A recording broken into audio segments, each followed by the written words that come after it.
ক্লাসে কি শিখেছিলাম বলো সকলে? হ্যাঁ, আমরা আগের দিন ক্লাসে শিখেছিলাম যে কোন কোন প্রাণী থেকে আমরা কি কি খাবার পাই, তাই তো? হ্যাঁ, ঠিক বলেছো সকলে। আচ্ছা, বলো তো তোমরা বলো তো তোমরা সবাই কি কি খেয়ে এসেছো বাড়ি থেকে? বলো বলো। ভাত খেয়ে এসেছো? ঝুমা তুমি কি বলছো? হ্যাঁ, বিরিয়ানি খেয়েছো? খুব ভালো। আর কি বলছো তুমি? পোলাও খেয়েছো? আচ্ছা, এই সমস্ত খাবার আমরা খাই কেন বলো তো?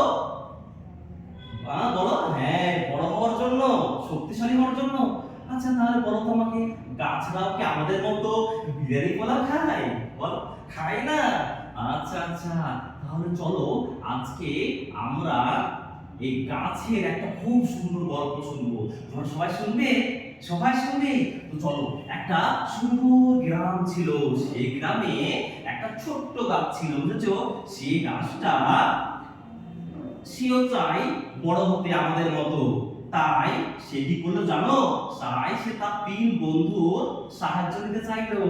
একটা বন্ধুর নাম ছিল সূর্য মামা, আর একটা বন্ধুর নাম ছিল জল কাকা, যে মাটির তলায় থাকে, বুঝেছো?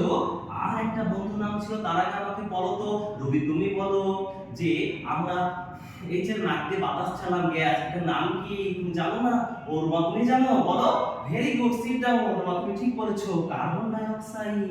এই কার্বন ডাই অক্সাইডটাই ছিল এই গাছবাবুর তৃতীয় বন্ধু, বুঝেছো? এইবার এই তিন বন্ধুকে নিয়ে এই গাছবাবু কি করলো জানো? আমাদের বাড়িতে কি আছে? রান্নাঘর আছে আমাদের, ঠিক তেমনি গাছবাবুর রান্নাঘর আছে। কোনটা সেটা জানো তোমরা? এই পাতাটা, এই পাতাতে এই তিন বন্ধুকে নিয়ে, এর ভিতরে আবার কি আছে জানো? ক্লোরোফিল ম্যাডাম আছে। হ্যাঁ, ঠিক বলেছো তোমরা। এই ক্লোরোফিল ম্যাডাম, তিনি এই তিন উপাদানকে নিয়ে কি করলো জানো? তিন উপাদানকে নিয়ে সে রান্না শুরু করলো, গুড়ুম গুড়ুম গুড়ুম করে। কিন্তু রান্না কিভাবে করলো? এই যে হ্যাঁ, এই দেখো জল, এই যে জল শিকড় দিয়ে দিকে টিউ টিউ টিউ টিউ করে জল চলে গেল। আর সূর্য থেকে সূর্য মামার কাছে বললো, সূর্য মামা তুমি আমাকে আলো দাও। তাই সূর্য মামা আলো দিল, আর বাতাস থেকে কার্বন ডাই অক্সাইড দিল, দিয়ে এবার ক্লোরোফিল ম্যাডাম এই রান্নাঘরে গুড়ুম গুড়ুম করে রান্না শুরু করে দিল।